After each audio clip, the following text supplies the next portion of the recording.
भगवान श्री कृष्ण ने क्यों किया था कर्ण का अंतिम संस्कार। तो आइए दोस्तों, चलिए सुनाते हैं आपको कि भगवान श्री कृष्ण ने जो कर्ण का अंतिम संस्कार क्यों किया था। तो चलिए जानते हैं कहानी के बारे में। तो चलिए साथियों, सुनते हैं कहानी को। जिस समय कर्ण मृत्यु शैया पर थे, श्री कृष्ण जी उनके पास उनके दानवीर होने की परीक्षा लेने के लिए पहुंचे। कर्ण ने श्री कृष्ण जी से कहा कि उसके पास देने के लिए कुछ भी नहीं है। इस पर श्री कृष्ण ने उनसे उनका सोने का दांत मांग लिया। कर्ण ने अपने समीप पड़े पत्थर को उठाया और उससे अपना दांत तोड़कर श्री कृष्ण को दे दिया। श्री कृष्ण ने कहा, यह स्वर्ण तो झूठा है। इस पर कर्ण ने अपने धनुष से धरती पर बाण चलाया तो वहां से गंगा की तेज जलधारा निकल पड़ी। जिससे दांत धोकर कर्ण ने कहा, अब तो ये युद्ध शुद्ध हो गया है। श्री कृष्ण जी ने तब कर्ण से कहा था कि तुम्हारी यह बात गंगा युगों युगों तक तुम्हारा गुणगान करती रहेगी। घायल कर्ण को श्री कृष्ण जी ने आशीर्वाद दिया था कि जब तक सूर्य, चंद्रमा, तारे और पृथ्वी रहेंगे, तुम्हारी दानवीरता का गुणगान तीनों लोकों में किया जाएगा।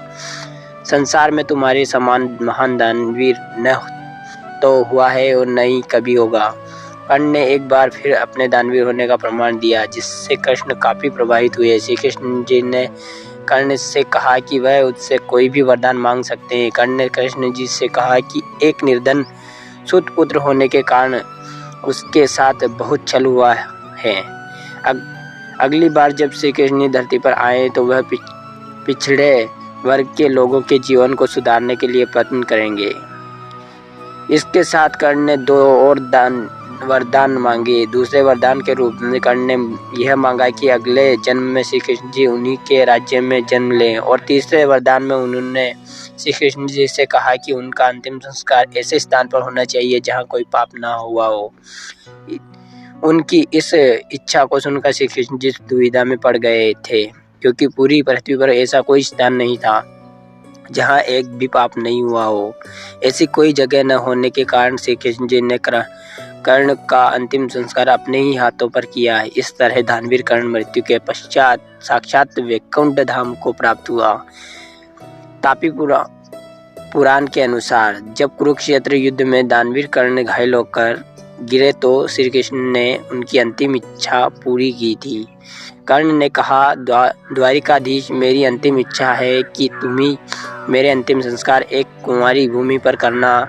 सूरत में तापी नदी ही कुंवारी नदी है, जिसे कुंवारी माता नदी भी कहा जाता है। इस नदी के किनारे कर्ण का मंदिर है। सूरत का धाम, 4 धाम मंदिर, 3 पत्रों का वट वृक्ष कर्ण के अंतिम संस्कार के साक्ष्य रूप हैं। तापी नदी के किनारे कर्ण का शवदाह किया जाने के पश्चात पांडवों ने जब कुंवारी भूमि होने पर शंका जताई तो श्री कृष्ण जी ने कर्ण को प्रकट करके उससे आकाशवाणी द्वारा कहलाया था कि अश्विनी और कुमार मेरे भाई हैं, तापी मेरी बहन है, मेरे कुंवारी भूमि पर ही निदान किया गया है। पांडवों ने कहा, हमें तो पता चल गया, परंतु आने वाले युगों को कैसे पता चलेगा। तब भगवान कृष्ण ने कहा कि यहाँ पर 3 पत्रों का वट वृक्ष होगा, जो ब्रह्मा, विष्णु और महेश का प्रतीक रूप होगा। कर्ण के जीवन पर श्री शिवाजी सावंत द्वारा लिखी गई मृत्युंजय नामक पुस्तक में भी इसका वर्णन मिलता है।